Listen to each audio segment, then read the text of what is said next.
di mana pada kesempatan hari ini kita bisa bertemu di ruang virtual dengan kondisi yang ditemani hujan rintik-rintik, dengan kondisi kita sedang berpuasa di bulan Ramadan yang penuh berkah ini. Mudah-mudahan apa yang kita lakukan hari ini mendapatkan berkah dan berlimpah ampunan dari Allah Subhanahu wa taala. Baik, salawat dan beserta salam tak lupa kita curahkan kepada junjungan kita Nabi besar Muhammad Shallallahu alaihi wasallam. Baik, pada hadirin yang berbahagia, saya ucapkan selamat datang di Zubminar yang diselenggarakan oleh kelas Bunda, dan terima kasih kami ucapkan kepada seluruh peserta yang sudah berkenan hadir dan ikut serta dalam acara ini. Baik, izinkan saya untuk memperkenalkan diri terlebih dahulu. Nama saya Raisa Solehagia. Pada kesempatan hari ini saya akan berlaku sebagai MC sekaligus moderator yang akan menemani teman-teman dalam melaksanakan acara ini. Baik, untuk berikutnya saya mohon izin untuk membacakan susunan acara yang akan kita laksanakan pada hari ini. Yang pertama adalah pembukaan, kemudian yang kedua adalah tilawah, yang ketiga adalah paparan materi yang akan disampaikan oleh Teh Karin, pemateri yang sangat luar biasa yang alhamdulillah bisa menghadiri webinar ini dan memberikan ilmu serta tips-tips kepada kita semua sesuai dengan materi dan tema yang akan kita bahas di hari ini. Kemudian berikutnya adalah sesi diskusi dan tanya jawab. Selanjutnya ada sosialisasi penyaluran Jiswap, kemudian kita akan foto bersama dan diakhiri dengan doa penutup. Dan tak kalah penting dari acara hari ini yang insya Allah pada kesempatan hari ini akan ada banyak door prize yang diberikan oleh Kalila Mukena Premium yang telah mensponsori terlaksananya acara ini.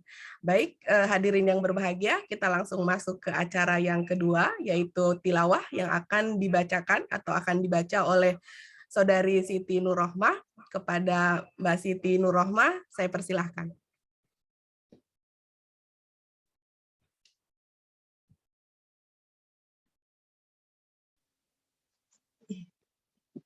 Terima kasih Mbak Raisya untuk kesempatannya. Assalamualaikum warahmatullahi wabarakatuh. Salam. Teman-teman, kita akan membaca surah Al-Qadar yang insya Allah berkaitan dengan tema yang akan kita bahas dalam webinar hari ini. Silakan untuk menyimak surat yang akan saya baca. أعوذ بالله من الشيطان الرجيم بسم الله الرحمن الرحيم إنا أنزلناه في ليلة القدر وما أدراك ما ليلة القدر ليلة القدر خير من 1000 شهر تنزل الملائكة والروح فيها بإذن ربهم من كل أمر سلام هي حتى مطلع الفجر صدق الله العظيم. Aku berlindung kepada Allah dari godaan syaitan yang terkutuk. Dengan menyebut asma Allah yang Maha Pengasih, Maha Penyayang. Sesungguhnya kami telah menurunkan Al-Quran pada malam kemuliaan. Dan tahukah kamu, apakah malam kemuliaan itu? Malam kemuliaan itu lebih baik daripada 1000 bulan. Pada malam itu turun para malaikat dan malaikat Jibril dengan izin Tuhannya untuk mengatur semua urusan. Sejahteralah malam itu sampai terbit fajar. Maha benar Allah dengan segala firman-Nya. Assalamualaikum warahmatullahi wabarakatuh. Waalaikumsalam warahmatullahi wabarakatuh. Terima kasih Saudari Nurrohmah yang sudah membacakan ayat suci Al-Quran tersebut. Subhanallah, Masya Allah ya teman-teman, di mana Allah menciptakan Ramadan gitu khusus untuk umat Nabi Muhammad dan menciptakan juga Lailatul Qadar gitu, yang dimana dengan adanya Lailatul Qadar kita bisa meningkatkan keimanan kita, kemudian Allah mengangkat derajat dan memberikan nikmat yang sangat luar biasa di dalam 1000 bulan yang akan kita lalui. Baik teman-teman, hadirin Zuminar yang berbahagia, di mana pada saat ini merupakan bulan Ramadan, bulan 1000 bulan yang selalu dinanti oleh umat Nabi Muhammad, yang kini sedang kita laksanakan atau sedang membersamai bersama kita. Namun ternyata tak terasa 20 hari sudah berlalu, dan dalam hitungan hari ke depan, 10 hari ke depan, maka Ramadan akan berakhir. Akankah di penghujung Ramadan tersebut kita menjadi hamba-hamba Allah yang terpilih untuk mendapatkan atau merasakan keajaiban Lailatul Qadar tersebut? Ataukah apakah Ramadan ini hanya akan berlalu begitu saja dan pergi meninggalkan kita tanpa jejak? Pastinya kita tidak ingin seperti itu. Baik hadirin yang berbahagia, sampailah kita ke acara yang pasti dinanti-nanti kita bersama, yaitu paparan materi yang akan disampaikan oleh Teh Karin, yang dengan tema Maximizing Lailatul Qadar for Moms gitu ya, atau tips Bunda memaksimalkan 10 malam terakhir di bulan Ramadan hari ini. Apakah Teh Karin sudah bergabung? Alhamdulillah sudah. Alhamdulillah. Assalamualaikum Teh Karin. Waalaikumsalam warahmatullahi wabarakatuh, Mbak Raisya. Panggilannya apa, Mbak Raisya atau Mbak? Saya biasa panggil Isya, Mbak. Ice. Isya. Ya. Salam kenal, Mbak. Iya, salam kenal juga Teh Karin. Alhamdulillah teman-teman, Teh Karin sudah ada bersama kita. Kita langsung masuk saja ke inti dari materi yang akan disampaikan oleh Teh Karin. Namun sebelumnya mohon izin untuk membacakan sedikit CV dari Teh Karin. Nama lengkap adalah Karina Hakam, BCom MBAS, atau biasa kita panggil dengan Teh Karin. Beliau lahir tahun 1989, kemudian riwayat pendidikannya tahun 2009 sampai 2013, mengambil S1 atau Bachelor of Commerce di University of Auckland, New Zealand, dengan gelar alhamdulillah BCom. Kemudian beliau adalah penerima beasiswa S1 New Zealand Education. Kemudian tahun 2014 sampai 2017 menyelesaikan S2 Master of Business di Monash University Melbourne, Australia, dengan gelar yang diperoleh adalah MBAS dengan jurusan Managing Human Capital, dengan bidang riset yang digeluti adalah Work-Life Balance. Dan beliau merupakan penerima beasiswa S2 LPDP Republik Indonesia ya Teh Karin ya. Dan aktivitas yang sekarang adalah istri dan ibu homeschooler dengan 3 anak, 7 tahun, 6 tahun, dan 3 tahun. Dan beliau adalah penulis yang sangat produktif gitu, menghasilkan banyak karya dan influencer juga ya Teh ya, alhamdulillah gitu ya. Baik Teh Karin, tanpa berpanjang kata lagi, saya persilahkan Teh Karin untuk memaparkan materi kepada para peserta hadirin Zuminar kali ini. Silahkan disimak paparan dan tips-tips yang bisa kita aplikasikan di dalam mengisi 10 hari Ramadan ke depan. Dan saya informasikan kepada para peserta bahwa dalam acara ini insya Allah akan ada door prize berupa 1 mukena dari Kailila Mukena Premium bagi 1 orang penjawab pertanyaan. Jadi nanti kami akan menyampaikan pertanyaan, dan kemudian ada door prize 2 hijab bagi 2 penanya terbaik yang akan diajukan di akhir sesi. Untuk itu kepada Teh Karin saya persilahkan untuk memaparkan materinya. Selamat menyaksikan. Masya Allah. Mohon terima kasih jazakillahu khairan untuk Mbak Isya ya yang sudah memperkenalkan. Kesannya gimana gitu ya diperkenalkan gitu kan, padahal orangnya biasa-biasa aja, influencer mah belum gitu ya, tapi moga-moga saja bisa bermanfaat insya Allah ya sesi kita. Ya, bismillahirrahmanirrahim. Alhamdulillah nahmaduhu wa nasta'inuhu wa nastaghfiruh wa na'udzubillahi min syururi anfusina wa min sayyiati a'malina, may yahdihillahu fala mudilla lahu wa may yudlil fala hadiya lahu. Asyhadu an la ilaha illallah wahdahu la syarika lah wa asyhadu anna Muhammadan abduhu wa rasuluh la nabiyya ba'dah. Assalamualaikum warahmatullahi wabarakatuh. Waalaikumsalam. Alhamdulillah Allah izinkan kita berjumpa di sini. Moga-moga sahabat salehah yang ada di sini dalam keadaan sehat. Saya teh sebetulnya hari ini kurang enak badan ya, tapi alhamdulillah masih bisa lanjut puasa. Begitu gabung dengerin Mbak Isya, Masya Allah semangat banget gitu ya. Wah, jadi ikutan semangat. terus buka galeri, beberapa ada yang on cam ya. Makin semangat kalau ada teman-teman yang bisa on cam, ayo on cam biar kita nanti bisa ketawa bareng-bareng, senyum bareng-bareng ya. Tapi bagi yang berhalangan silahkan, nggak apa-apa. Bisik lagi ada yang nyiapin buka puasa ya, ada yang lagi sambil nemenin anak dan seterusnya. Moga-moga Allah Subhanahu wa Ta'ala memberikan pahala terbaik atas segala usaha kita ya, insya Allah. Hari ini saya diberikan amanah ya untuk sharing-sharing tentang gimana sih cara kita ya mengoptimalkan 10 terakhir Ramadan ini, terutamanya kalau kita menjadi seorang ibu gitu. Bagaimanapun tidak bisa kita pungkiri ya, aktivitas sebagai seorang ibu teh bukan muslimah biasa ya, karena peranan yang dipegangnya juga banyak. Waktu yang saya punya ada sekitar 30 menit ya, dan saya mungkin dari sekian banyak tips and trick yang ada di dalam Al-Quran, semuanya ada begitu ya. Saya ambil beberapa yang paling terasa buat saya. Yang pertama adalah kita harus betul-betul memaknai, merasakan, meyakini. Kita maknai, kita rasakan gitu ya. Dan kita yakini bahwa Ramadan ini Allah turunkan bagi semua. Malam Lailatul Qadar ini Allah persiapkan untuk kita semua.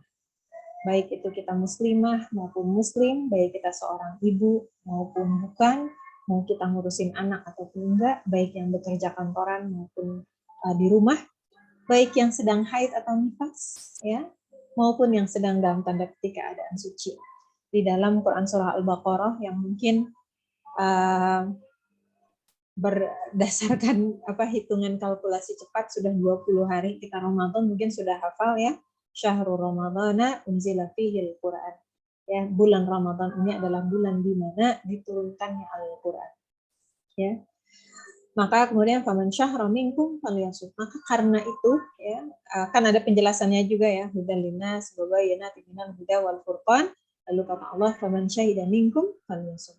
Ya, di mana maka kalau kalian menyaksikan bulan itu, kalian ini ada di bulan itu, maka berpuasa. Hal itu menunjukkan apa? Menunjukkan bahwa bulan Ramadan ini utamanya tuh bukan karena puasanya, utamanya ya. Puasa itu salah satu keutamaan di bulan Ramadan. Tetapi keutamaan bulan Ramadan ini bukan karena puasanya. Puasa itu side effect. Jadi kata Allah di bulan Ramadan ini diturunkan Al-Quran. Itu yang bikin bulan Ramadan ini mulia. Dan Al-Quran itu diturunkan untuk siapa? Hudan linnas. Petunjuk bagi seluruh manusia. Artinya seluruh manusia ini merasakan Ramadan. Kalau mereka memaknai, kalau mereka merasakan, dan kalau mereka meyakini.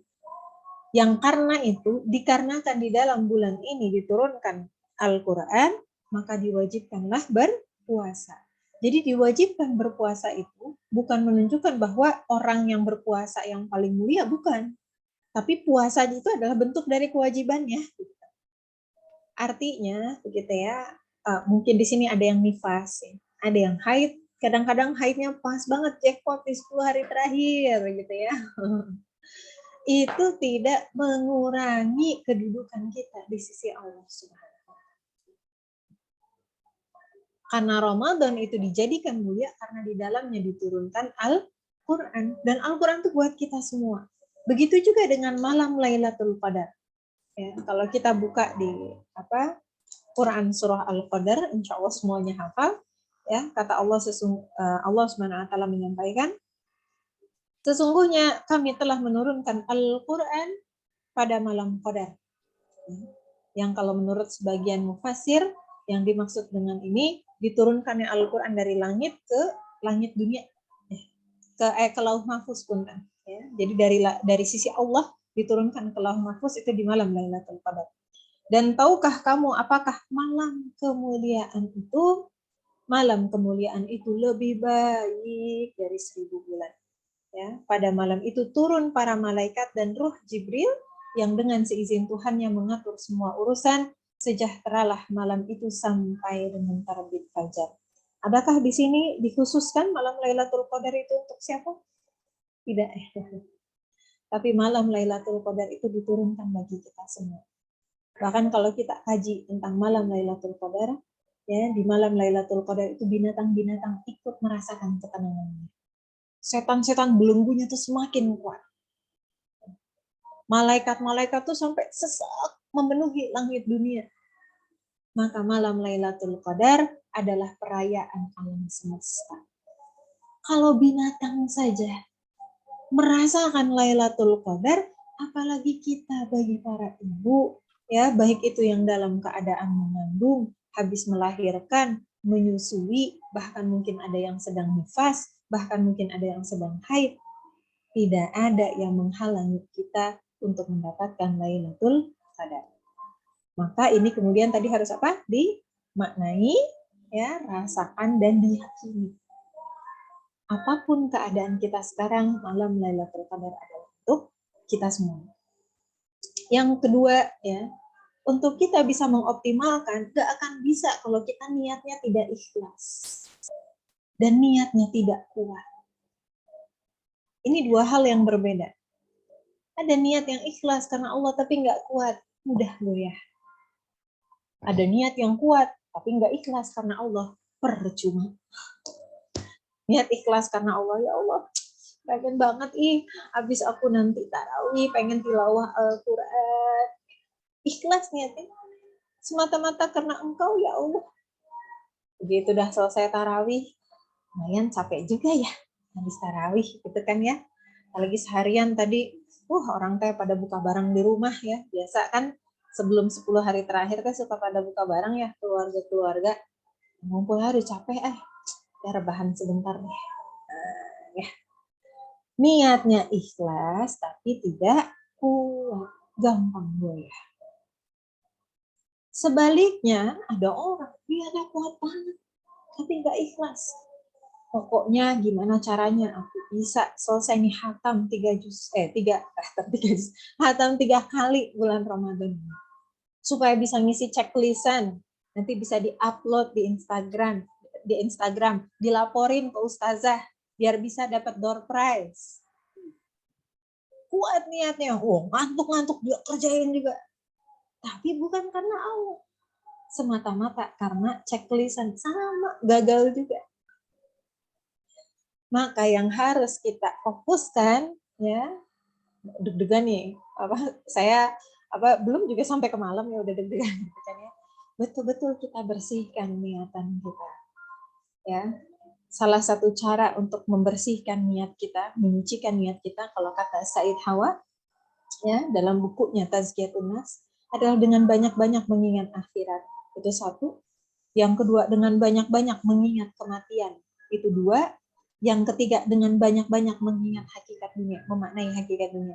Ya, ini beberapa, ada banyak lagi. Ya, orang bukunya juga tebal banget.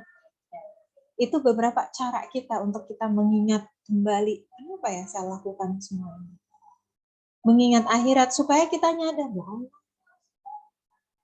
hidup aku ini adalah untuk mempersiapkan bekal ke akhirat.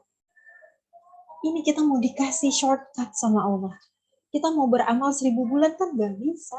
Even kalau kita dikasih usia 1000 bulan, kita teh masih ada tidurnya, masih ada makannya, masih ada hohohihinya, masih ada lalainya, masih ada dosanya. Gak bisa 83 tahun 1000 bulan tuh kita beramal aja terus gak bisa, gak sanggup kita.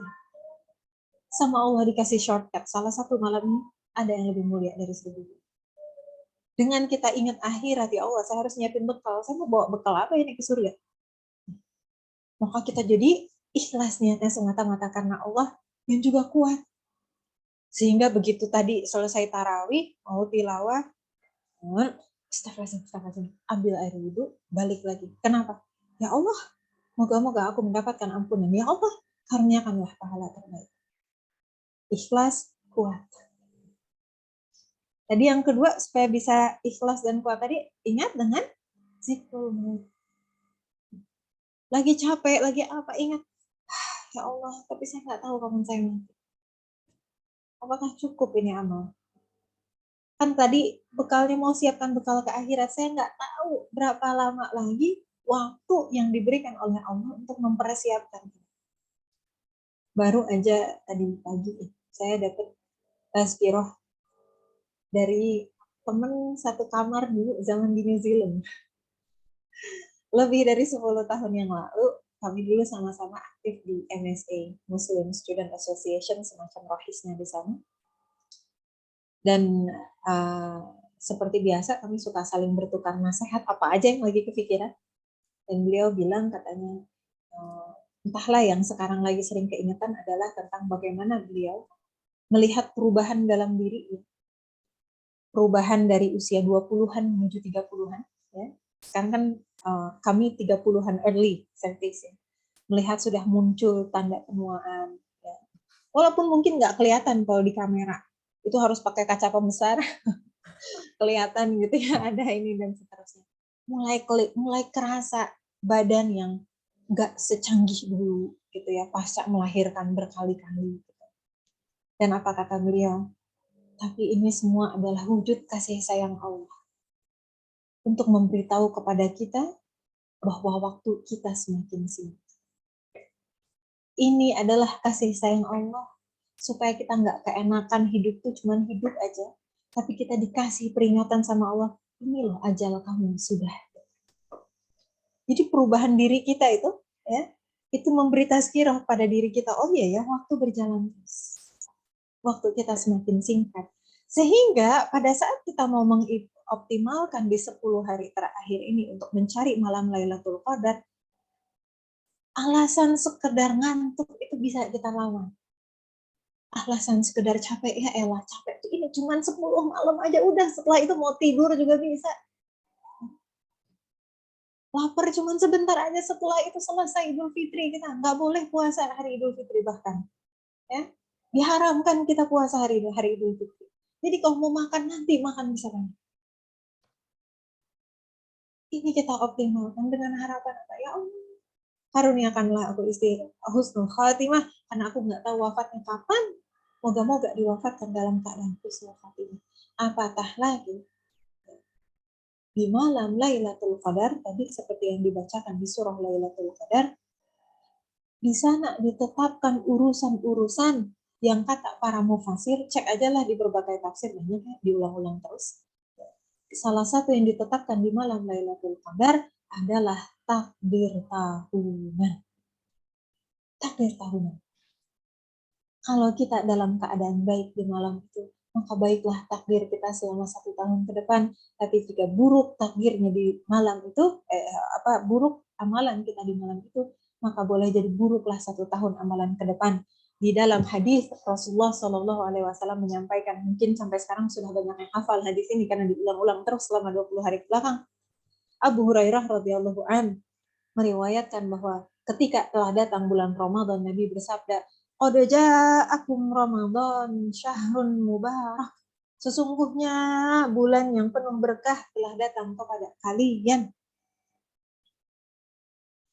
Iftaradallahu alaikum siyamah. Allah wajibkan kalian berpuasa. Tuftahu fihi abwabul jannah. Di bulan ini pintu-pintu surga dibuka. Wa tughlaqu fihi abwabul jahim. Di bulan itu ditutup pintu-pintu neraka. Wa tughallu fihi syayatin. Dan di bulan itu setan-setan dibelenggu.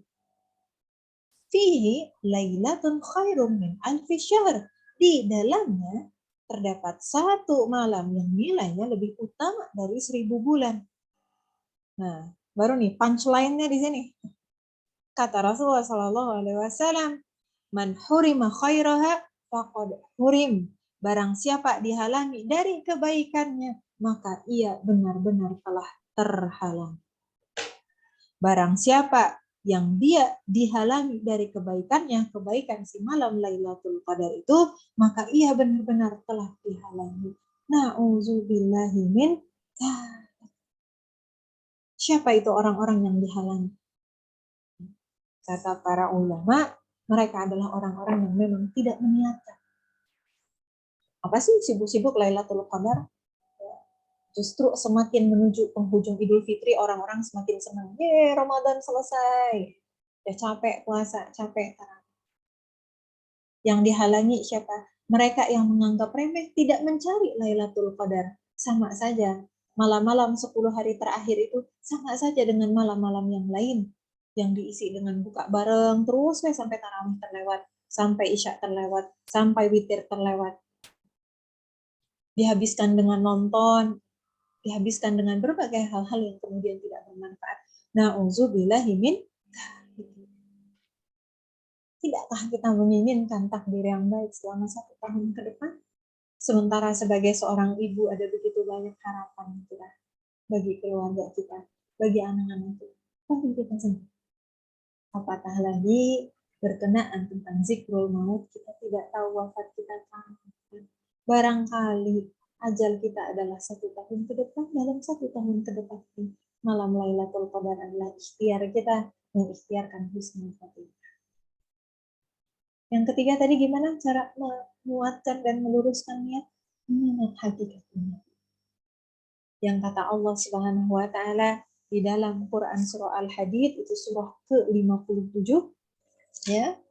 Ayat ke nanti lihat sendiri ya karena panjang dari 20 sampai dengan 23. Kata Allah, innamal hayatud dunya illa mata'ul ghurur. Tidaklah kehidupan dunia ini melainkan hanyalah kesenangan yang palsu. Apa sih yang dicari di dunia? Tidur. Tidur bisa kapan aja. Di akhirat nanti kita akan bersantai-santai. Makan. Di surga nanti kita bisa makan lebih banyak. Dan gak akan pernah merasa kenyang. Dan gak akan pernah merasa enak, gak enak makannya. Di dunia orang makan gak puas-puas. Udah makan di restoran harga 100.000, kurang ini nih, review jelek. Di dunia orang makan enak banget ya, porsinya kurang banyak nih. Di dunia orang makan dikasih porsi yang banyak, udah kekenyangan gak enak lagi makannya. Semuanya dibatasi kesenangan ini. Apa sih yang dicari di dunia? Orang lagi sibuk beribadah 10 hari terakhir ini sibuk ngejar diskonan. Hampir semua marketplace buka diskon akhir Ramadan. Alih-alih sibuk beribadah, sibuk ngejar. Ada ini nih, harus tek terus gitu ya, cari ngabisin. Ya. Sibuk nyari baju, sibuk ke mall. Coba perhatiin. Selama bulan Ramadan, kapan mall paling penuh? 10 hari terakhir. Dan itu bukan siang-siang. Padahal boleh jadi di antara salah satu malam tersebutlah Allah turunkan, Allah jadikan malam Lailatul Qadar. Apa yang dicari? Ya biar nggak malu-maluin nanti ketemu keluarga. Emang kenapa kalau ketemu keluarga? Emang harus beli baju malam-malam di antara malam Lailatul Qadar. Sementara rezeki dari Allah, kehormatan dari Allah, kedudukan dari Allah. Makanya kita banyak mengingati hakikat kehidupan dunia yang menipu. Nggak ada yang kita kejar.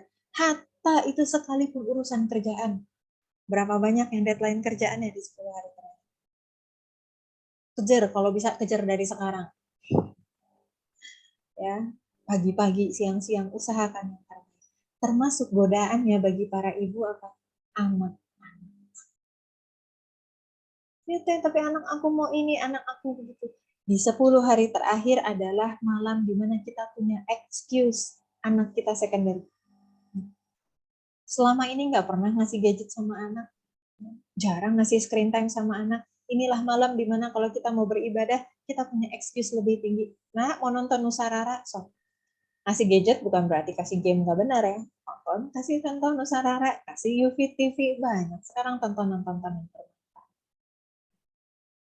Anak mau belajar, iya mah, mau baca ini, baca itu. Boleh nggak kerjain yang lain dulu?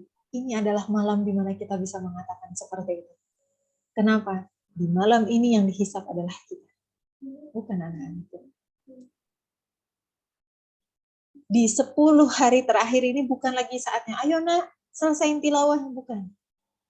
Nanya ke kita. Kita yang harus menyelesaikan tilawah. Kita yang harus menyelesaikan hafalan kita. Kenapa? Anak kita hanya titipan dari Allah Subhanahu wa Ta'ala. Anak kita dijaganya sama Allah. Anak kita belum sampai kepada hisabnya, tapi kita yang akan dihisab. Itulah godaan dunia. Zuyina linnasi hubbu syahawati minan nisa wal banin. Dijadikan indah pada pandangan manusia, para perempuan dan anak-anak dan seterusnya. Nanti cek sendiri ya, Quran Surah Ali Imran ayat 14. Bukan berarti nggak cinta sama anak-anak. Justru kadang-kadang ibu-ibu ini cinta banget sama anaknya. Segala rupa yang diinginkan sama anak-anak yang diberikan. Tapi di dalam Islam kita diberikan konsep tawazun, harus seimbang. Tidak boleh hak anak-anak kita melalaikan kita dari beribadah kepada Allah. Tidak boleh kita beribadah kepada Allah dan melalaikan hak anak kita. Berikan hak-hak basicnya anak-anak kita, tapi 10 hari terakhir ini ada hak Allah yang harus kita tunaikan lebih tinggi lagi. Jadi kalau para ulama yang berdagang, maka mereka tutup toko bulan Ramadan. Apakah berdagang itu salah? Tidak. Berdagang itu perkara yang bahkan dijalankan oleh Rasulullah SAW. Tapi kenapa bulan Ramadan mereka tutup? Karena ini bulan yang khusus. Mereka fokuskan untuk beribadah kepada Allah. Mereka tutup toko. Bahkan para ulama, sebagian para ulama yang biasa mengajar, mereka tutup kelas-kelasnya. Ibaratnya kalau ngisi itu ya kajian umum lah beberapa kali. Kenapa? Supaya mereka fokus beribadah kepada Allah. 10 hari terakhir tutup semuanya. Apakah mengajar bukan perkara yang baik? Perkara yang baik, bahkan sangat baik. Tapi ada hak Allah yang lebih tinggi di 10 hari terakhir. Maka ini yang ditingkatkan. Bahkan Rasulullah SAW diceritakan kata para istrinya, di 10 hari terakhir Rasulullah SAW mengecangkan ikat pinggangnya. Beliau betul-betul berdiam diri iktikaf di masjid, ya. Lalu istrinya satu persatu pun ikut, begitu kan ya? Artinya beliau sama sekali tidak menyentuh istrinya di 10 hari terakhir. Apakah dilarang? Tidak. Orang Allah yang menyampaikan uhilla lakum lailatas siyam rafathu ila nisaikum. Ya, nanti cek sendiri ya, Quran Surah Al-Baqarah 187. Dihalalkan kok bagi kamu di malam bulan Ramadan untuk kemudian ya ibadah dengan istri kamu, rafas. Boleh di bulan Ramadan, tapi kenapa 10 hari terakhir? Karena kita nggak tahu di 10 hari terakhir itu di malam yang mana itu malam Lailatul Qadar. Tentunya sebagai umat Rasulullah SAW kita mengikuti Rasulullah. Dengan adanya keutamaan itu apa yang kita lakukan? Rasulullah SAW saja dijamin masuk surga, mengecangkan ikat pinggangnya, apalagi kita. Kita lepaskan dulu ikatan-ikatan dunia kita, anak-anak kita, suami kita. Ibaratnya, ya, punten ya, ini kan dewasa semua ya. Para istri kan berpahala kalau ngegoda suaminya, ya. Pakai lingerie, dandan, pakai make up, pakai wewangian. 10 malam terakhir adalah 10 malam yang dimana kita punya alasan untuk meninggalkan itu karena Rasulullah SAW meninggalkan. Pakai pakaian lengkap, nggak usah ngegoda-ngegoda. Kita fokus beribadah, ajak suami. Kesampingkan dunia. Kenapa? Dunia menipu. Maka ketika kita sadar tadi apa-apa yang kita mau kejar di 10 hari terakhir ini yang berhubungan dengan dunia tadi, itu nggak ada apa-apanya dibandingin akhirat. Sebentar.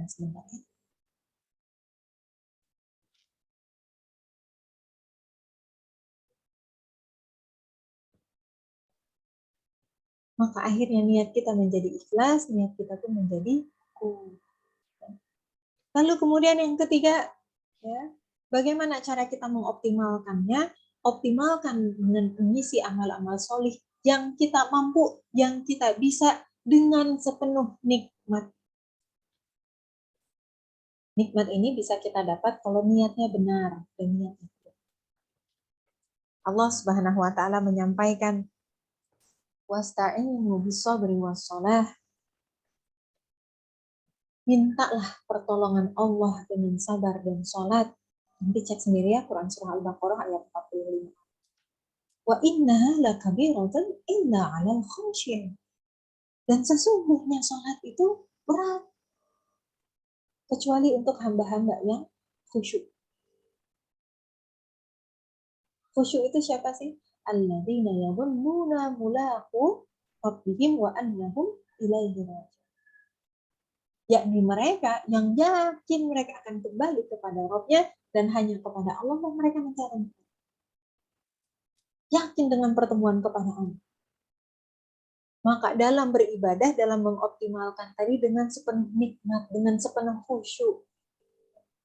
Amal-amalan apa saja? Pertama sholat. Sudah jelas. Namanya malam Lailatul Qadar dimulai dengan amalan sholat. Minimal sholat isya, kalau bisa berjamaah. Kalau bisa di masjid, alhamdulillah. Kalau masjidnya belum aman, dalam artian misalnya prokesnya bocor, ya, prosedur kesehatan yang nggak bagus dan seterusnya, mau di rumah, ajakin suami di rumah, sholat berjamaah di rumah. Sholat berjamaah, salah satu indikator hidupnya malam, menurut sebagian para ulama. Seminimal itu. Tapi karena ini malam Lailatul Qadar, masa sih cuma sholat isya berjamaah saja? Kita tambahkan dengan sholat rawatibnya, tambahkan dengan sholat tarawihnya, tambahkan dengan witirnya. Man qama Ramadanan imanan wa ihtisaban ghufira lahu. Barang siapa yang mendirikan berdiri, mendirikan malamnya dengan sepenuh iman, dengan sepenuh ihtisab, mengharapkan keridhaan Allah, maka diampuni dosa-dosa. Menurut sebagian ulama, minimal menghidupkan malam dengan dia tarawih dan dia. Sepenuh nikmat kita jalani. Sholat tahajud sepenuh nikmat kita jalani. Ibaratnya kalau 20 hari pertama masih melatih supaya bisa sahur saja, 10 hari terakhir ditingkatkan lagi gimana caranya bisa tahajud dalam keadaan nikmat. Baru aja saya gimana saya sholat? Gunakanlah waktu sholat tersebut dengan amalan-amalan kebaikan yang lain. Bukankah ada banyak amal-amal lain yang bisa bermanfaat juga bagi kita? Dan utamakan amalan-amalan yang mengisi rupiah kita. Misalnya, tilawah Al-Quran, kalau ngambil pendapat boleh tilawah. Atau tadabbur Al-Quran, atau mengkaji tafsir Al-Quran. Atau mendengarkan kajian. Atau berzikir, itu kan banyak. Itu tadi sholat. Yang kedua adalah amalan-amalan berkenaan tentang Al-Quran. Apa saja? Banyak yang suka menyalahkan haid karena nggak boleh tilawah. Emangnya interaksi sama Al-Quran cuma tilawah aja? Ada tilawah Al-Quran, ada murajaah Al-Quran, ada menghafal Al-Quran, ada mengkaji tafsir Al-Quran, ada tadabbur merenungi Al-Quran, ada mendengarkan kajian Al-Quran, mempelajari isi.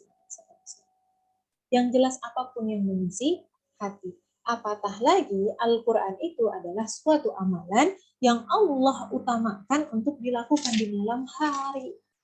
Khususnya di akhir malam. Di Quran surah Al-Muzammil, kata Allah Subhanahu wa Ta'ala di ayat yang kedua sampai dengan ayat ke-7. Kata Allah, bangunlah pada malam hari kecuali sebagian kecil, yaitu separuhnya atau kurang sedikit dari itu, atau lebih dari seperdua itu, dan bacalah Al-Quran itu dengan perlahan-lahan. Maksudnya dengan tarotil. Bukan dengan A'udzubillahi minasyaitonirrajim. Bismillahirrahmanirrahim. Alhamdulillahirabbil alamin. Bukan dengan tarotil. Tapi dengan dimakna. Alhamdulillahirabbil alamin. Ar-Rahmanirrahim. Terasa sampai ke hati. Ya. Sesungguhnya kami, kata Allah, akan menurunkan perkataan yang berat kepadamu. Sungguh bangun malam itu lebih kuat mengisi jiwa, dan bacaan Al-Quran di waktu itu lebih berpengaruh, lebih berkesan. Sesungguhnya pada siang hari engkau sangat sibuk dengan urusan-urusan yang panjang. Gimana kalau ada anak? Letakkan anaknya di sampingnya, kalau dia mau nyusu, dia nyusu, kalau dia mau tidur, dia mau main, biarkan dia main, kita fokus dengan Al-Quran. Ini adalah malam di mana kita memberikan excuse untuk itu karena kedudukan Allah lebih tinggi. Dan karena kedudukan di 10 malam terakhir ini dia nggak terulang-ulang berkali-kali. Ya teh, tapi ini udah jadwal tidur anakku, jadwal harus tidurin dia, jadwal ini itu dan seterusnya. Biarkan saja dia tidur dulu, dia tidak dihisab. Jangan sampai dengan alasan mau tidurin anaknya tidur, ibunya ikutan tidur. Akhirnya ketinggalan waktu. Yang ketiga, amalan apa lagi? Optimalisasi amal, zikir. Di bulan Ramadan, Allah perintahkan kita untuk puasa supaya la'allakum tattaqun, supaya kita bertakwa. Guess what? Salah satu ciri-ciri orang bertakwa, nanti cek sendiri ya, di Quran surah Al-Dzariyat ayat 15 sampai dengan 18. Qalilan minal laili ma yahja'un wa bil ashari hum yastaghfirun. Mereka adalah yang sedikit waktu tidurnya di malam hari dan di waktu sahur wa bil ashari hum yastaghfirun. Mereka banyak beristighfar. Zikir. Dan zikir ini tidak ada perbedaan pendapat, baik mereka perempuan yang sedang haid ataupun nifas, perempuan dalam tanda petik suci, perempuan yang lagi menyusui, mengandung, apapun yang sedang dia jalani, dia bisa berzikir. Ibu-ibu yang punya alasan susah teh mau tilawah soalnya sambil menyusui, sementara saya belajar baca Al-Qur'annya baru bisa zikir. Susah teh saya mau tilawah, hamil saya sudah 9 bulan, nafasnya sudah zikir. Susah teh mau tahajud panjang-panjang, berat kaki saya karena sambil gendong bayi, zikir. Masih ada alasan kita tidak mengoptimalkan malam Lailatul Qadar, sementara orang-orang bertakwa, Allah sebutkan ciri-cirinya wabil asharihum yastaghfirun. Mereka yang di waktu sahurnya banyak beristighfar kepada Allah. Quran surah Al-Ahzab ayat 41, wahai orang-orang beriman, berzikirlah kepada Allah dengan zikir yang sebanyak-banyaknya. Tilawah ada batasnya, sholat ada batasnya, zikir tidak ada batasnya, sebanyak-banyaknya. Yang haid, yang nifas, jangan mentang-mentang haid dan nifas bangunnya jam 5:30. Ini malam nggak keulang lagi. Setahun cuma 1 kali. 10 malam terakhir, tekadkan mau haid, mau nifas, tetap bangun. Bangun awal di akhir malam. Terserah, ikut level masing-masing. Ada yang levelnya 3:30, 3:30. Level jam 3, jam 3. Level 2:30, level 2:30. Bangun, jangan cuma pakai daster zikirnya. Ke kamar mandi, sikat gigi yang benar, cuci muka, cuci tangan, cuci kaki. Keluar, pakai baju yang rapi, pilih pakaian terbaik, pakai wewangian, gelar sejadah, menghadap kiblat, zikir. Beda rasanya. Boleh jadi selama ini yang menghalangi para muslimah, bunda-bunda solehah untuk mendapatkan Lailatul Qadar di saat haid dan nifasnya, bukan karena haid dan nifasnya, tapi karena memang menjadikan itu kambing hitam, mengurangi optimalisasi amal. Boleh jadi selama ini ibu yang sedang mengandung, menyusui, ya, merasa imannya turun bukan karena beratnya mengandung, bukan karena beratnya menyusui, tapi karena waktu pada saat dia mengandung dan menyusui tidak dipergunakan untuk mengingati Allah Subhanahu wa Ta'ala. Sekarang gini, ibu-ibu lagi menyusui, scrolling Instagram bisa, texting bisa, telepon bisa, kenapa zikir nggak bisa? Sementara kata Allah, ala bidzikrillahi tatmainnul qulub, hanya dengan berzikirlah hati kemudian menjadi tenang. Hanya dengan mengingati Allah hati menjadi tenang. Optimalisasi amal. Yang ketiga zikir. Yang keempat, doa. Sayyidatina Aisyah radhiyallahu anha bertanya kepada Rasulullah, ya Rasulullah, ini kalau kami ketemu malam Lailatul Qadar, amal apa yang harus kami lakukan? Saking banyaknya amal. Panjang malamnya. Apa yang harus kami lakukan? Tapi cuma 1 kali, jadi jangan sampai terlewat. Rasulullah Shallallahu Alaihi Wasallam menasihati, berdoalah, Allahumma innaka afuwwun tuhibbul afwa fa'fu anni. Ya Allah, Engkaulah yang Maha Pemaaf, Engkau mencintai maaf, maafkanlah aku. Dari sekian banyak amalan yang Rasulullah Shallallahu Alaihi Wasallam menasihatkan adalah doa. Dan sebagaimana yang kita ketahui dalam rangkaian ayat-ayat berkenaan tentang Ramadan, Allah selipkan ada berkenaan tentang doa di sana. Kata Allah apa? Ujibu da'watad da'i idza da'an. Aku mengabulkan doa orang-orang yang jika dia berdoa kepada. Itu si susunan kata di ayat tersebut menunjukkan apa? Kayak Allah tuh sebetulnya mau ngabulin doa kita. Sayangnya banyak di antara kita nggak berdoa. Itu susunan bahasanya seperti itu. Allah kabulkan semua doa. Tapi kalau dia mau berdoa, gitu. Dan itu diletakkan di antara rangkaian ayat-ayat berkenaan tentang Ramadan.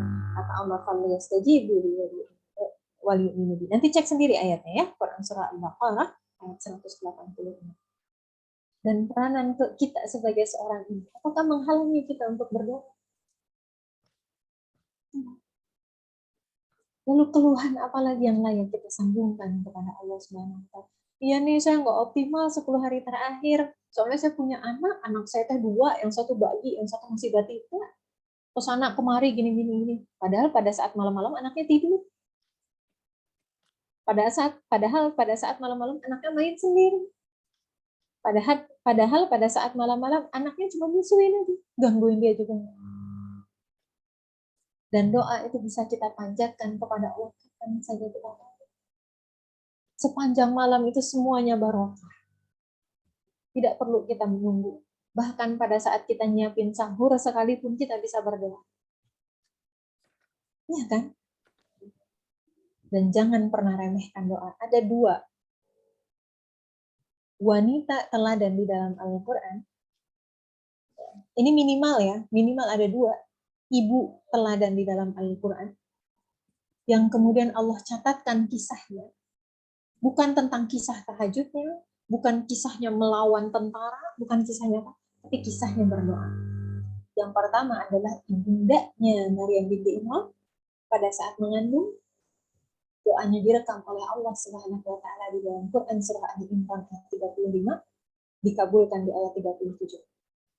35, 36 itu isi doanya, 37-nya dikabulkan. Lalu yang kedua adalah Asiyah, ibu asuhnya Musa alaihissalam. Allah rekam doanya di Quran surah At-Tahrim ayat ke-11. Bahkan Allah memulai ayatnya dengan perkataan, "Daraballahu mathalul lilladzina amanu." Dijadikan perumpamaan bagimu orang-orang beriman, yakni istrinya Fir'aun. Itu perumpamaan orang-orang beriman tuh kayak istrinya Fir'aun, Asiyah. Kirain kita amalannya apa gitu ya? Kalau ini dijadikan perumpamaan yang baik, amalannya apa ya Allah? Amalannya apa ya Allah? Mau tahu kita. Ternyata doa. Keluarganya Imran disebutkan dipilih sama Allah. Kita mau tahu kenapa ya dia dipilih? Kenapa ya dia dipilih? Ternyata diceritakan amalannya apa? Doa. Benarlah, doa adalah senjatanya orang-orang mukmin, apalagi kita bagi para bunda. Dan 2 teladan tadi adalah 2 bunda yang disebutkan di dalam Al-Quran. Yang satu bunda biologis, yang satunya bunda dalam akidah. Bunda asuh. Harapannya dengan doa-doa tersebut, terlepas dengan apapun yang kita lakukan, mungkin di antara kita ada yang menyusui anak, mungkin di antara kita lagi nidurin anak, lagi ngepok-pokin anak, mungkin di antara kita ada yang lagi ngegendong anak, tapi itu semua tidak menghalangi kita mendapatkan Lailatul Qadar. Bahkan itu kita gunakan menjadi bahan kita untuk berdoa. Ya Allah, jadikanlah anakku anak yang soleh. Capek aku menidurkannya ya Allah. Capek aku menyusuinya ya Allah. Capek aku menyiapkan makanannya ya Allah. Tapi kalau Engkau jadikan dia anak yang soleh, tidak ada apa-apanya itu kelelahan. Maka itulah mujahadah yang begitu nikmat. Allahu a'lam bishawab. Semoga dengan 3 hal tadi bisa membantu kita mengoptimalkan 10 hari Ramadan kita, khususnya mengoptimalkan kita dalam menjemput Lailatul Qadar. Dan harapannya ketika Lailatul Qadar itu Allah karuniakan kepada kita, doa-doa kita diijabah. Kita pun dijadikan oleh Allah bunda yang soleh. Anak-anak kita dijadikan anak-anak yang soleh dan solehah. Rabbana hab lana min azwajina wa dzurriyyatina qurrata a'yun waj'alna lil muttaqina imama. Wassalamualaikum warahmatullahi wabarakatuh. Saya kembalikan lagi ke Mbak Isya. Waalaikumsalam warahmatullahi wabarakatuh. Masya Allah, luar biasa ya paparan materi dari Teh Karin ini, terasa nyes gitu ya di hati kita. Dan ternyata untuk mencapai Lailatul Qadar itu merupakan suatu hal yang tidak mustahil ya, Mams dan ibunda-bunda yang hadir pada saat hari ini, karena memang ternyata Allah hadirkan Lailatul Qadar itu untuk semua semesta alam. Bahkan tadi kalau meng-highlight dari pernyataannya Teh Karin ini, dinyatakan bahwa Lailatul Qadar ini adalah perayaan alam semesta. Masya Allah gitu ya. Mudah-mudahan kita semua bisa menggapai di dalam tahun ini Ramadan dan kemudian di Ramadan berikutnya. Amin.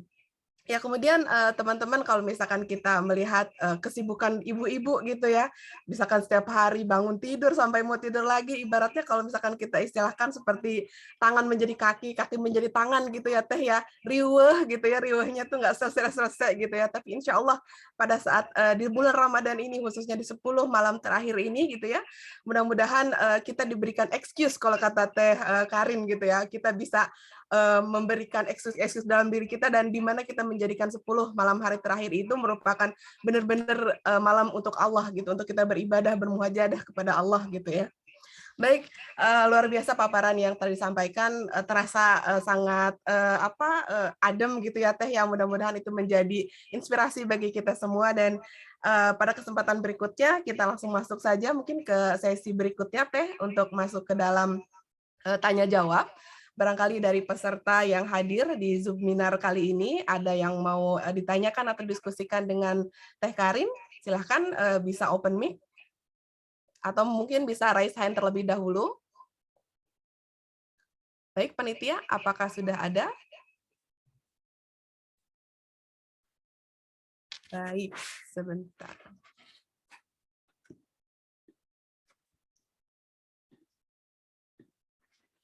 Iya, ada satu yang raise hand.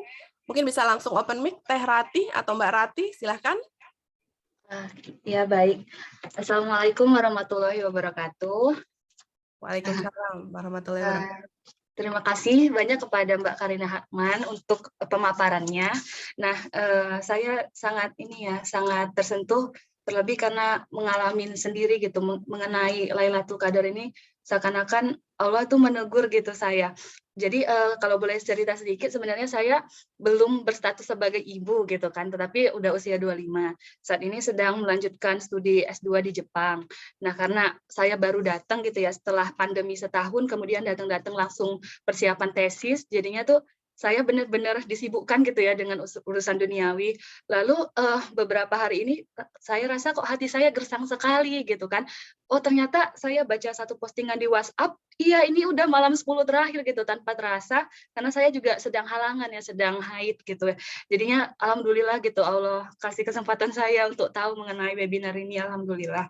Jadi yang ingin saya tanyakan ya kepada Mbak Karina, karena saat ini saya sedang haid gitu ya. Jadi apakah ada terutama untuk waktu memanajemen waktu, pertama karena saya pikir kayak walaupun ya kita juga ingin melakukan malam Lailatul Qadar, tetapi supaya bisa fokus menjalankannya juga butuh tidur gitu.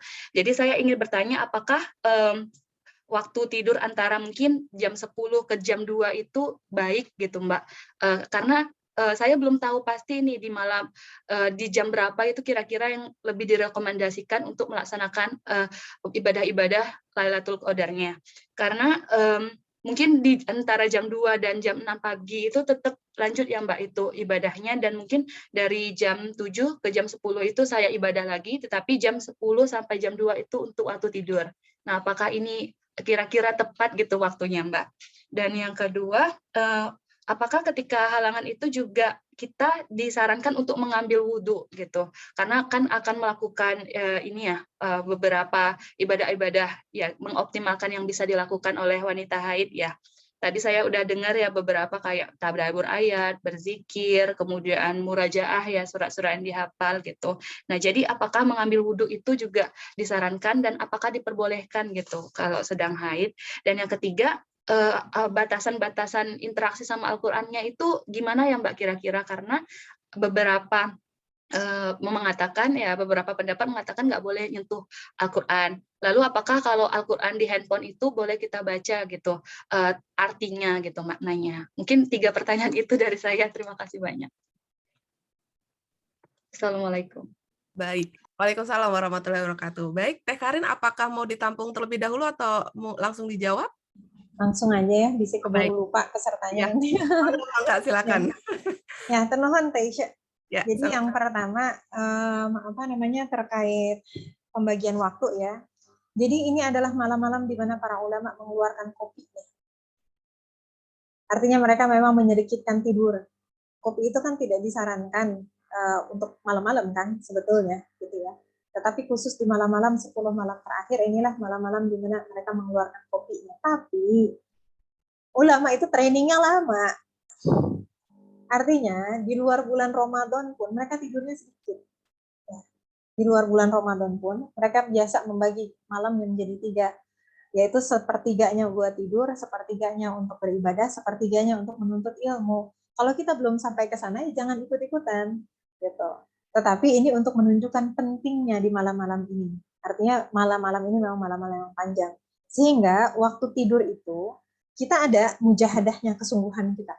Artinya kita kurangi waktu tidur kita, tapi sesuai dengan batas kemampuan kita. Jadi misal gini, yang utama itu kan tidur awal, bangun awal. Jadi kalau belum biasa bangun awal, sementara dia harus bangun awal, lebih baik tidurnya awal. Jadi misal nih, selesai tarawih, selesai witir, tilawah misalnya beberapa halaman, 15 menit gitu ya, dengan sepenuh makna, dengan sepenuh apa, zikir sedikit ya, barang 10 menit, terus tidur. Gitu. Itu kan berarti mungkin kisaran sekitar jam 9. Pada saat tidur betul-betul diniatkan, ya Allah saya ingin sekali bangun malam. Sehingga nanti pada saat bangun jam 2, ya, atau jam 3, tergantung tipe orangnya. Kan tadi ya, tahapan kalau orang udah biasa bangun jam 3, naikin ke jam 2 nggak terlalu ngaruh. Tapi orang yang misalnya biasa bangun jam 4, tuh jam 2 kan ngaruh banget gitu kan ya. Jadi tergantung ada di tahapan yang mana. Jadi pada saat dia bangun, dia seger, dia tahajudnya nikmat. Ingat ya, tadi di poin materi tadi, kita ingin ibadah kita optimalisasikan ibadah dengan penuh kenikmatan, dengan penuh khusyuk. Gitu. Artinya harus dibekali. Nah, pada saat bangun, baru kalau ada yang mau ngopi, ada yang snack dulu silahkan gitu ya. Supaya kemudian segar dan seterusnya. Masalah kopi ini tergantung orang ya, harus dilihat kesehatannya gimana, dan bukan kopi sachet ya, jangan yang menzolimi diri sendiri. Maksudnya kopi sachet itu jangan kopi instan, banyak zat-zat yang macam-macam di sana. Oke, kopi murni saja yang sehat, jangan ditambahin gula lagi, karena nanti jadinya keluar dari Ramadan, kenapa gula darahnya jadi tinggi gitu ya. Buka puasa gula, sahur gula, sagaran gula hungkul gitu kan. Jadi gulanya yang dihindari dan seterusnya gitu ya. Nah, sementara untuk tesis dan sebagainya ya, khusus tadi buat Mbak Ratih ya nanya ya. Gimana nih harus ngurusin tesis dan optimalkan di siang hari. Optimalkan di siang hari. 20 hari pertama bulan Ramadan, kedudukan malam dan siang sama, dua-duanya barokah. 10 hari terakhir Ramadan, malam lebih utama dibandingkan siang. Maka silahkan siang berusaha menjemput karunia Allah Subhanahu wa taala semata-mata karena Allah. Kuliah itu kan juga menuntut ilmu karena Allah. Ya, ilmu kita ada ilmu-ilmu yang hukumnya fardu kifayah, saya nggak tahu belajar apa ya. Tapi bahkan ilmu peternakan, pertanian, kedokteran, apapun itu juga kita belajar karena Allah. Maka lakukan karena Allah. Hanya saja di malam hari diutamakan ibadah-ibadah yang langsung kepada Allah Subhanahu wa taala. Itu buat manajemen waktu. Kemudian yang kedua berkenaan tentang apa tadi ya? Yang kedua tadi apa? Wudhu, Mbak. Oh, wudhu. Wudhu tidak ada, karena wudhu itu adalah untuk mensucikan diri. Tetapi adabnya kita mau zikir sama Allah. Masa sih mulut baru bangun tidur nggak sikat gigi gitu kan ya? Masa lagi mau zikir ada cileuh dan naonnya? Kotoran mata. Iya. Kotoran mata di sana sini. Kan nggak enak ya. Maka adabnya kita sebelum kita mau berzikir, sebelum kita mau menghadap Allah, sebelum kita mau berdoa, kita bersihkan dulu diri kita semuanya. Tetap kita cuci muka, tetap kita cuci tangan, tetap kita cuci kaki. Jangan sampai lagi zikir kok bau ternyata datang dari kakinya, kan nggak enak gitu ya. Oh, bangun. Bayi saya bangun. Ya. Sini mau sama Umi. Ya, sini ya. Sini. Memang kalau bayi bangun tidur nggak ada yang bisa ganti. Ya, gitu ya. Jadi itu masalah wudhu. Tapi niatnya bukan wudhu, niatnya menjaga adab, kita menjaga kebersihan dan seterusnya. Karena hatta sekalipun kita niatkan wudhu yang nggak bisa. Itu seperti jadi Ustadz siapa yang bilang ya? Saya lupa. Saya lupa. Tapi Ustadz yang suka membahas fikih ya. Jadi seperti mempermainkan gitu. Karena kan wudhu itu untuk mensucikan diri kita dari hadas kecil dan hadas besar. Sementara ya kita sedang dalam keadaan haid, kita belum suci gitu ya. Jadi berwudhu tidak dalam tanda petik secara maknawi yang tadi gitu ya, itu tidak menyucikan kita, tapi kita membersihkan kita sebagai adab kita di hadapan Allah Subhanahu wa taala. Kemudian yang ketiga tentang Aplikasi Al-Quran di handphone, aplikasi Mbak. Al-Quran, ya, tentang apakah kita boleh memegang atau tidak. Jadi perbedaan pendapatnya itu banyak sekali. Dari mulai perbedaan pendapat boleh menyentuh atau tidak, apa yang boleh disentuh atau tidak, apakah boleh membaca atau tidak, apakah boleh memurojaah hafalan Al-Quran dengan lisan atau tidak. Itu panjang sekali. Saran saya, memang harus cari kajian khusus berkenaan tentang fikih wanita dalam membaca Al-Quran. Ya, jadi itu khusus. Jadi nanti supaya bisa mendengarkan masing-masing pendapat itu, mereka dalilnya punya. Jadi terserah ngikut yang mana saja. Kalau ketemu yang berbeda, kita saling hormati saja. Kalau ketemu kalau kemudian ada yang sama, nggak usah kita merasa oh bangga nih kita paling benar, enggak. Masing-masing ada landasan dalilnya. Ya, ini istilahnya fikih-fikih yang urusan cabang-cabang ini memang banyak perbedaan pendapat. Yang tidak ada perbedaan pendapat adalah Al-Quran, kitab suci kita. Nah, itu yang nggak ada perbedaan pendapat. Gitu ya, insya Allah ya. Semangat ya, Ratih. Ya, terima kasih banyak Mbak Karina. Ya. Enggak, Teh Isya. Ya, baik. Terima kasih Teh Karin atas jawabannya. Baik, nampaknya ada satu lagi yang raise hand, tapi sebelumnya mungkin saya akan membacakan dulu pertanyaan yang sudah diajukan di kolom chat terlebih dahulu. Ada pertanyaan dari sebentar. Dari Mbak Widatul. Assalamualaikum Teh Karin, salam kenal. Saya Widatul dari Bogor. Saya mau bertanya Teh, sebagai ibu rumah tangga, kalau 10 malam terakhir lebih baik menghidupkan malamnya di rumah atau ikut itikaf di masjid bareng suami? Terkait itikaf di masjid, ada dua perspektif ya yang harus kita lihat, dan dua-duanya harus komplit loh, jangan sampai kurang. Ya, yang pertama adalah dari perspektif kesehatan dulu, karena kita sekarang ada di era yang luar biasa ya, yang memang eranya wabah. Ya, Rasulullah SAW sendiri kan kalau lagi wabah tuh kita menyendiri ya. Nah, ini kondisi di Indonesia variatif ya. Jadi dilihat dulu ini sambil minta dipok-pok banyak. Harus lihat dulu kondisi masjidnya di lingkungan tempat tinggalnya seperti apa. Ya, apakah orang-orang di sana prosedur kesehatannya terjaga atau tidak? Apakah masjidnya mengikuti prokes atau tidak? Karena ada loh masjid-masjid yang anti COVID banget. Jadi kalau di sana itu nggak boleh pakai masker, nggak boleh apa, itu ada ya yang seperti itu.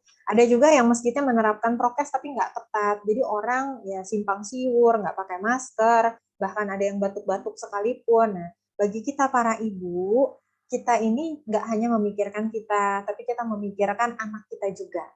Ya, dan anak kita itu kan walaupun secara resiko rentak lebih kecil ya, karena daya tahan tubuhnya cenderung masih lebih kuat, sekalinya dia kena itu berat jatuhnya, khawatirnya gitu ya. Moga-moga sih cepat sembuh gitu, tapi emang kita mau kalau anak kita sakit gitu kan enggak. Jadi ini bagian usaha kita. Tapi kalau masjidnya prokesnya bagus, dia juga kemudian ini silahkan dipertimbangkan ya. Mudah-mudahan insya Allah akan lebih utama kalau kita bisa di masjid kalau prokesnya bagus ya, karena dulu para istri Rasulullah SAW juga ikut iktikaf di masjid bersama Rasulullah SAW. Yang kedua dari perspektif hijab ya, dari perspektif hijab harus kita maklumi tidak semua pengurus masjid itu memahami bahwa masjid juga untuk perempuan.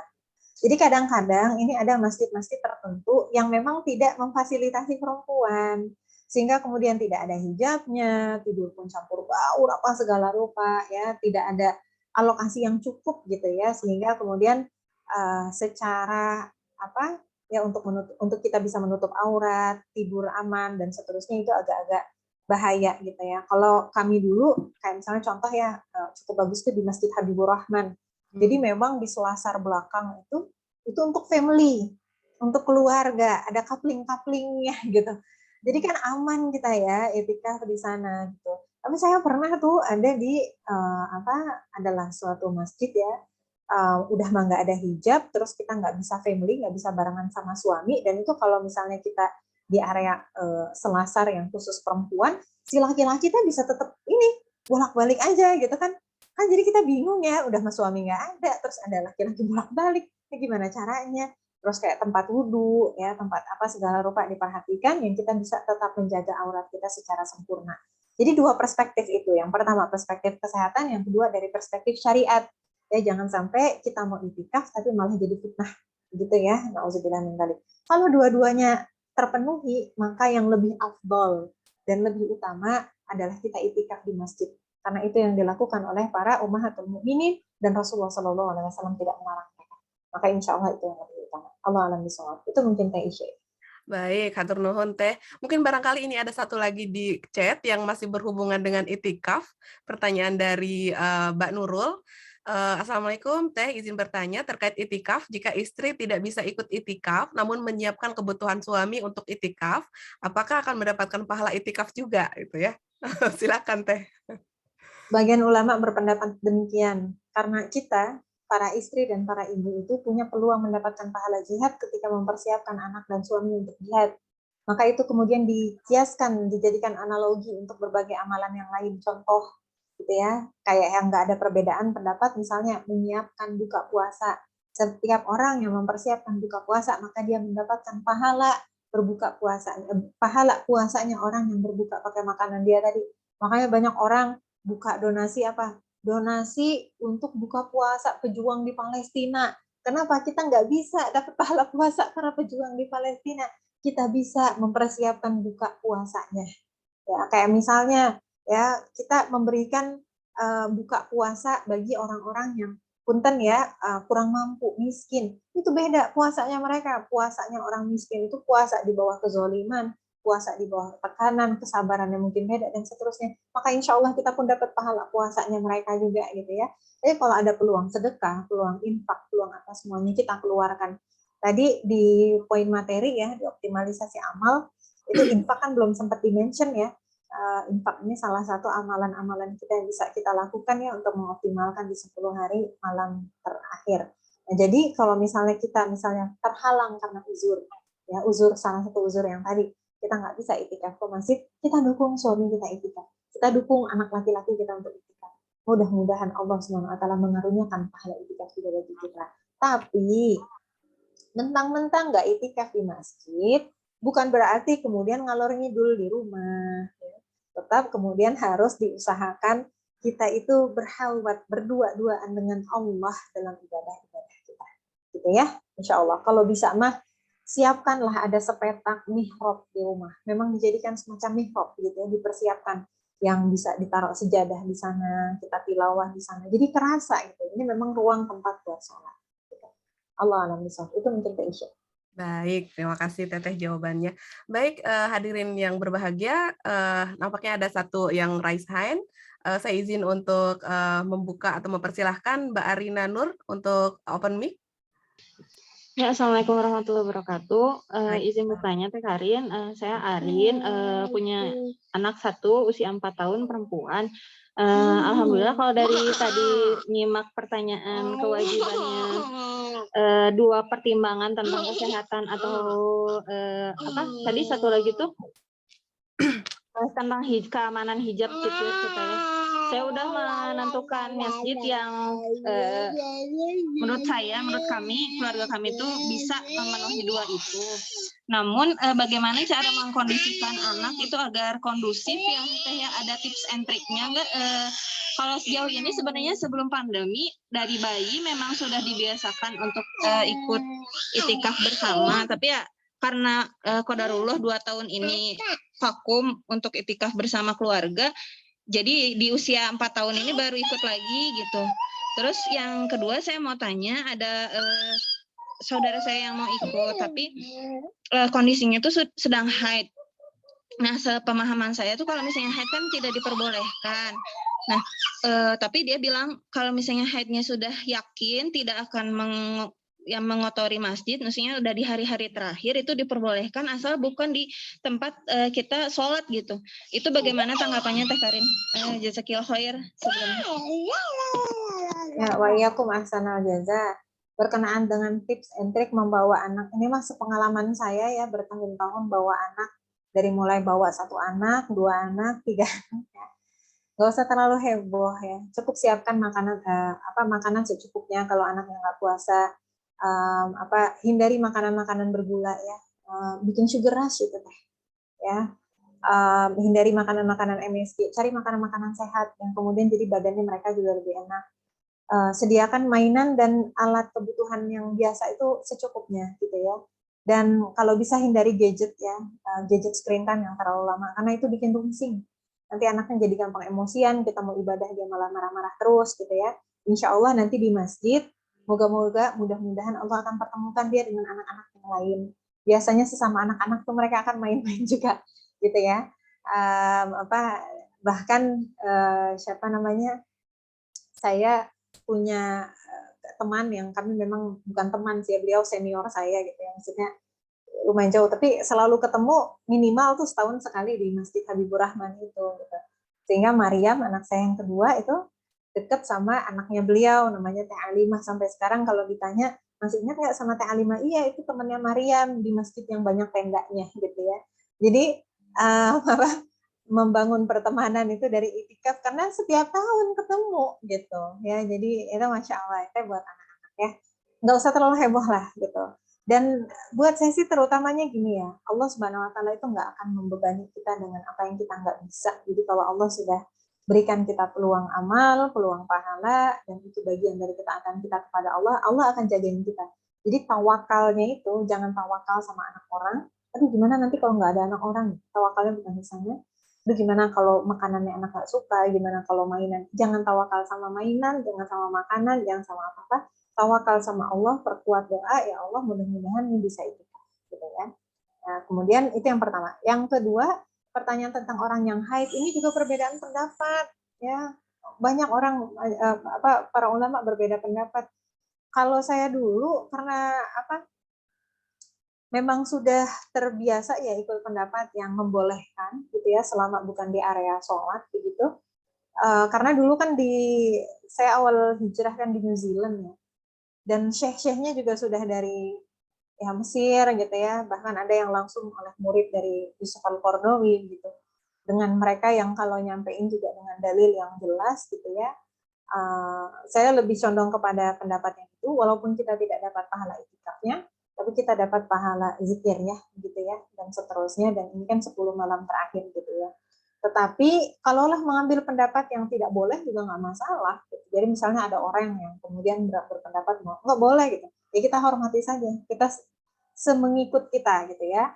Tetapi yang saya tahunya tidak ada perbedaan pendapat itu tidak di area yang dijadikan tempat sholat gitu. Maksudnya zikirnya, karena kan itu buat tempat orang sholat ya.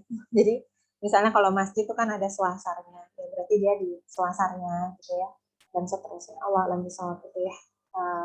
Mungkin yang bisa disampaikan. Baik. Baik, terima kasih Teh Karin. Ya baik, barangkali ada lagi yang mau bertanya, bisa raise hand, atau mungkin saya akan membacakan beberapa pertanyaan yang mungkin mirip dari kolom chat yang ditujukan untuk Teh Karin. Dari Evi, dari Mbak Evi, Assalamualaikum Teh Karin, izin bertanya, Teh mungkin boleh sharing bagaimana Teh Karin mengkondisikan rumah atau anak-anak atau keluarga agar bisa memaksimalkan dalam 10 hari terakhir. Mungkin kondisinya di sini banyak moms muda gitu ya, Mahmud, di mana anaknya masih pada kecil gitu ya, masih balita gitu ya, masih bayi bahkan gitu ya.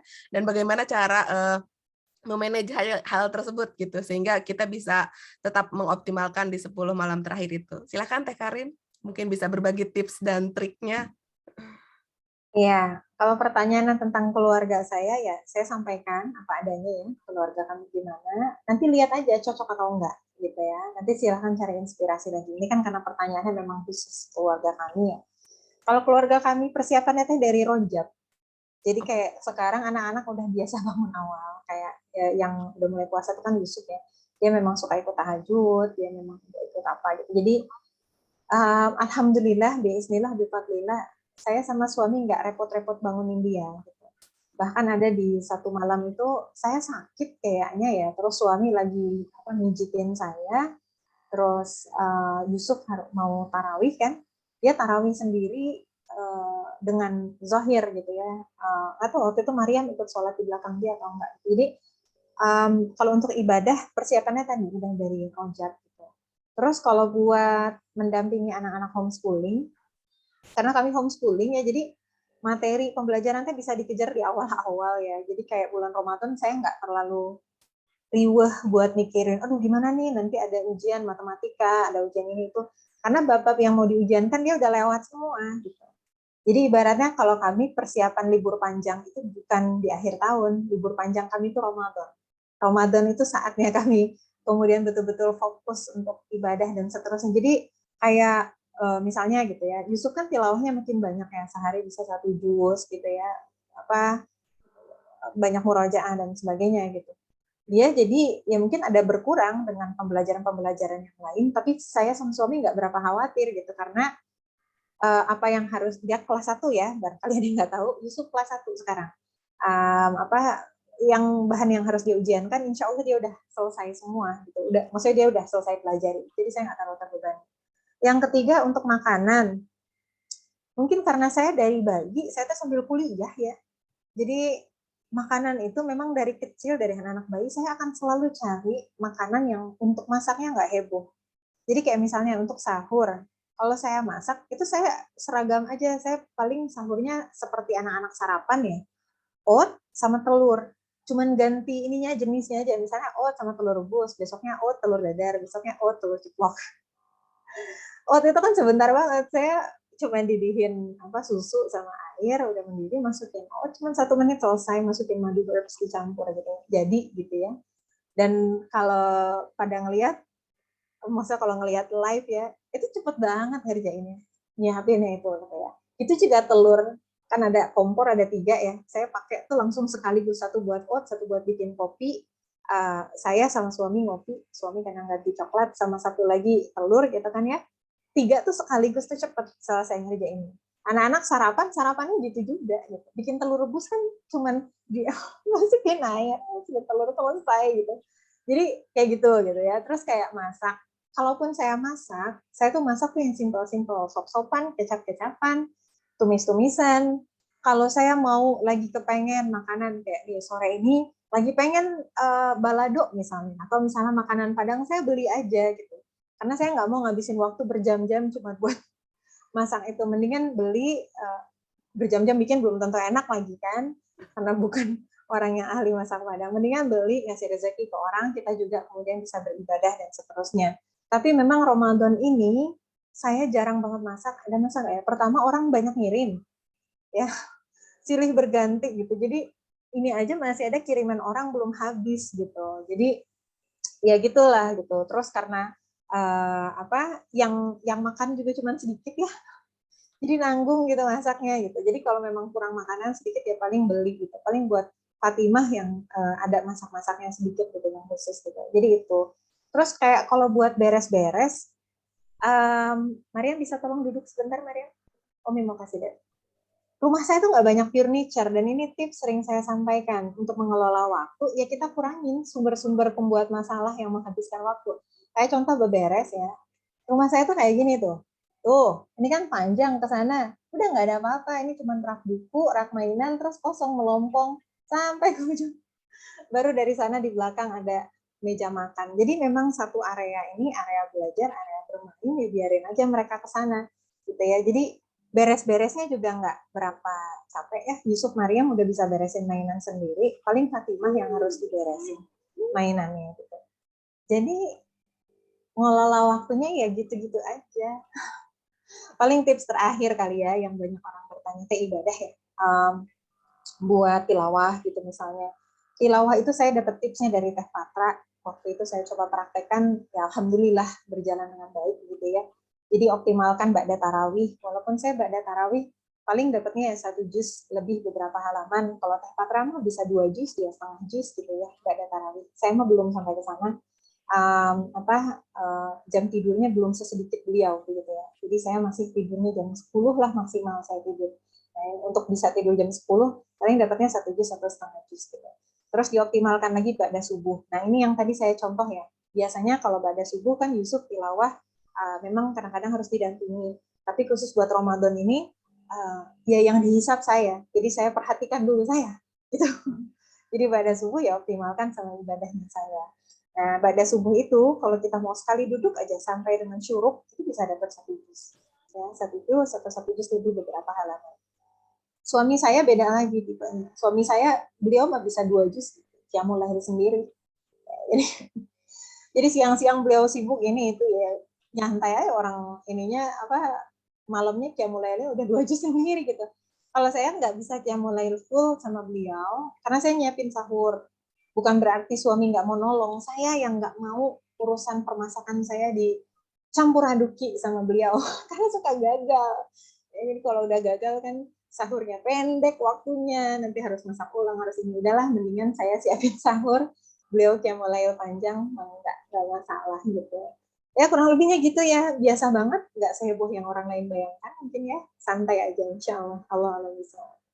Baik, wah luar biasa ya. Salah satu tips and trips itu jangan terlalu banyak barang di rumah gitu ya, betul sekali ya Teh ya, karena ribuh beberes gitu ya. Iya, Dan ribu beberes 1, hisap 2. Gitu. Makanya betul. di rumah itu pakaian tuh ya secukupnya, mainan secukupnya gitu. Jadi kalau orang bicara tentang decluttering, kamu juga mikir apa yang mau di-declutteringin gitu ya. Nah, gitu. Barangnya juga gitu-gitu aja. Betul. Baik, Teteh, terima kasih banyak Teteh tips dan triknya bagaimana kita mengoptimalkan hidup kita supaya tidak riweh dengan hal perintilan-perintilan yang mungkin tidak terlalu esensial buat kita gitu ya, tapi akhirnya kita bisa mengoptimalkan apa yang kita miliki. Baik, nampaknya kita sudah jam 5 kurang 2 menit, barangkali, halo Dede, ya Allah, Masya Allah tidur, sambil dengerin Uminya, ini yang ngasih ceramah gitu ya, luar biasa. Ya, barangkali untuk pertanyaan, diskusi, dan tanya jawab, kami cukupkan sekian. Untuk sesi berikutnya kita langsung masuk ke sesi berikutnya, yaitu pertanyaan yang akan kami ajukan untuk peserta, dan siapa yang bisa menjawab pertanyaan tersebut maka akan mendapatkan door prize dari panitia. Baik. Taisha, ini Ya. kalau sudah masuk ke sesi door prize, saya izin pamit atau ya? Oh begitu? Oh boleh. Bayi. Oh mangga Teteh, sebelumnya boleh izin foto bareng dulu kalau begitu? Oh boleh. Oh baik, terima kasih. Ya baik, mohon izin untuk foto bareng terlebih dahulu bagi teman-teman yang berkenan untuk membuka kamera, sangat dipersilahkan untuk membuka kameranya. Baik, mohon izin. Anak-anaknya lucu-lucu pisan. Iya, Garelis Karasep gitu ya Teh ya. Baik. Baik, kita ambil ada 2 layar, mohon izin untuk mengambil layar pertama. 3, 2, 1. Layar pertama 1 lagi. Baik, 3, 2, 1. Baik, hatur nuhun, jazakillah khair untuk Teh Karin sudah memberikan tips dan trip kita untuk bagaimana kita bisa menggapai Lailatul Qadar dengan beberapa highlight yang tadi disampaikan terkait bagaimana kita bisa memaknai, merasakan, dan yakin bahwa kita bisa sampai dan menemui Lailatul Qadar tersebut. Kemudian luruskan niat kita, kemudian tidak hanya cukup niat gitu ya, tapi harus niat yang ikhlas dan kemudian niat yang kuat, niat ikhlas dan kuat yang menjadi pondasi utama kita untuk bisa mencapai hal tersebut. Jazakillah khair untuk Teh Karin. Terima kasih banyak atas ilmu yang di-sharing kepada kita semua. Mudah-mudahan berkah dan sehat selalu untuk Teh Karin. Terima kasih. Mangga kalau misalkan mau meninggalkan Zoom ini. Ya, insya Allah. Izin pamit semuanya. Mohon maaf lahir dan batin. Assalamualaikum. Waalaikumsalam warahmatullahi wabarakatuh. Terima kasih Teh Karin. Waalaikumsalam. Baik, alhamdulillah hadirin semua, kita sudah mendapatkan tips dan trik bagaimana kita bisa menjadikan Lailatul Qadar itu menjadi suatu hal yang tidak riweh kalau kata Teh Karin gitu ya, tidak menjadi sesuatu hal yang dianggap ribet gitu, tapi kita bagaimana kita bisa meminimalisir, kemudian memanage waktu dengan baik gitu ya, sehingga akhirnya kita bisa melalui Lailatul Qadar ini dengan baik. Baik teman-teman, izinkan saya untuk membacakan pertanyaan yang akan diajukan, dan silakan teman-teman yang bisa menjawab bisa raise hand terlebih dahulu, kemudian nanti kita akan tunjuk siapa yang bisa menjawab pertanyaan tersebut. Pertanyaan yang pertama yaitu sebutkan 3 hal yang harus diingat agar kita dapat terus meluruskan dan menguatkan niat di dalam beribadah di 10 malam terakhir. Oke, pertanyaan pertama dulu. Baik, alhamdulillah ada yang udah raise hand. Siapa duluan tadi raise hand, teman-teman panitia? Mbak Praditya Kusuma. Mbak Praditya Kusuma. Ya, mangga Mbak Praditya Kusuma bisa langsung menjawab pertanyaan tersebut.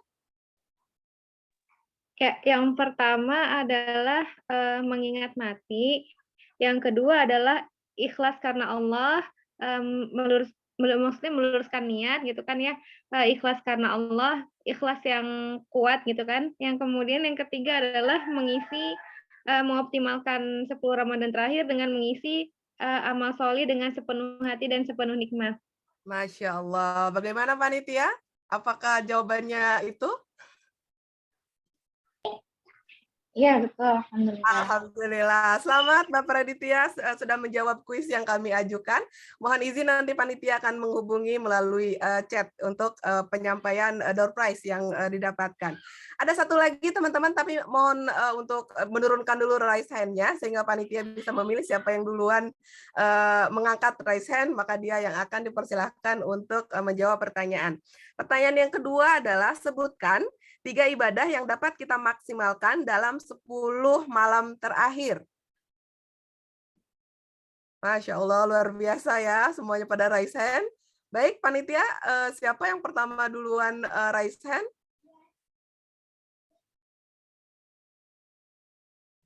Ya? Atas nama Mbak Mardiah. Mbak Mardia. Oke, terima kasih. Baik, silakan Mbak Mardia untuk open mic. Oh iya Mbak, makasih Mbak.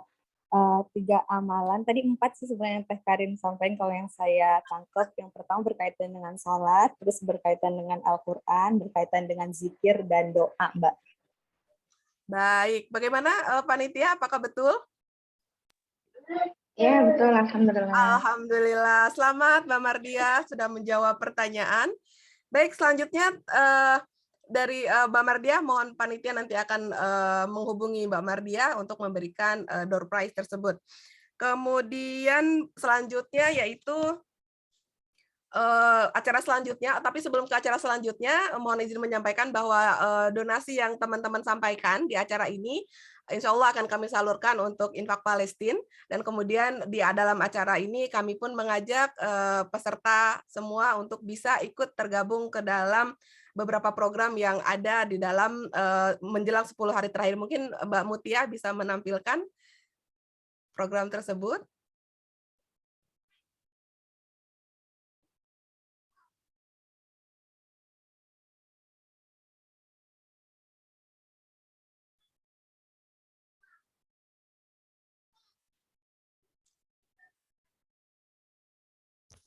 Apakah sudah terlihat, Teh Isya?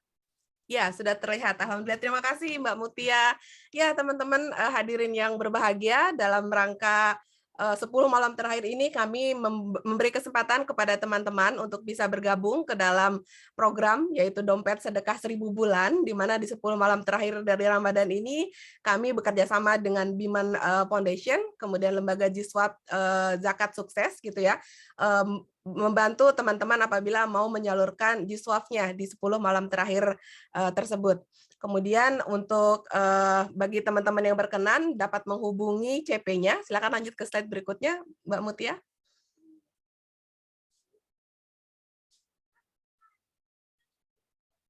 Ya, oh ya, program-program ini diantaranya ada santunan yatim piatu, kemudian Bimen Peduli Masjid, bazar murah, layanan kesehatan bagi duafa, buka bersama yatim piatu atau duafa, kemudian bingkisan dan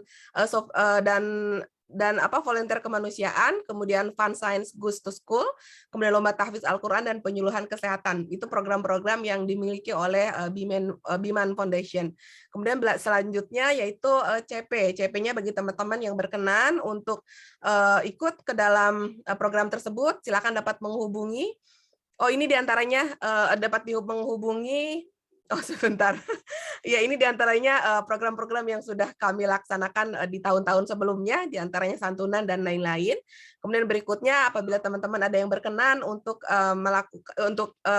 memberikan ziswafnya, dapat menghubungi Wawa di CP-nya yang tertera di layar. Kemudian teman-teman bisa langsung mentransfer ke rekening yang dituju dan melakukan konfirmasi ke Wawa, ke saudari Wawa gitu ya. Baik teman-teman, ada beberapa door prize lagi yang akan diberikan kepada peserta, di mana penanya terbaik yang akan mendapatkan door prize juga dari peserta. Untuk penanya tadi ada 1 mukena, dan untuk penanya terbaik ada hijab. Silakan panitia untuk penanya terbaik, apakah sudah ada?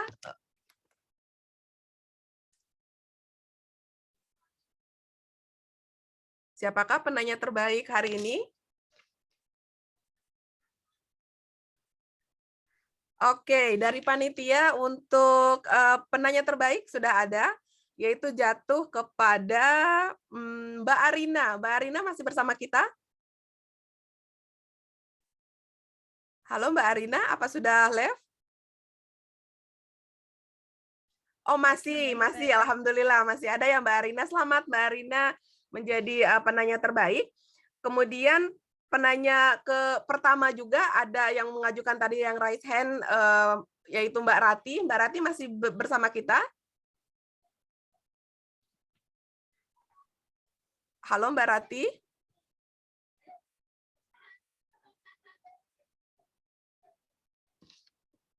Mbak Rati, apakah masih bersama kita? Sepertinya sudah live duluan Teh. Oh sudah. Oh baik, kalau sudah keluar, bagaimana panitia? Apa mau dipilih yang lain atau tetap ke Mbak Rati? Karena mungkin datanya masih kita miliki untuk email dan lain-lainnya.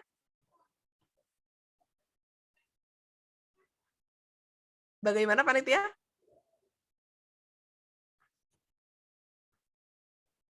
Oke baik, mungkin untuk penanya pertama, untuk penanya pertama mendapatkan door prize dari Kalila Mukena Premium berupa hijab, dan kemudian tadi untuk yang menjawab pertanyaan akan mendapatkan untuk penanya akan mendapatkan hijab, dan untuk menjawab pertanyaan itu akan mendapatkan mukena. Dan kemudian untuk para peserta yang tergabung di dalam acara hari ini, yang ikut berperan aktif di dalam acara ini, akan mendapatkan voucher dari Kalila dan nanti akan dihubungi oleh panitia untuk selanjutnya.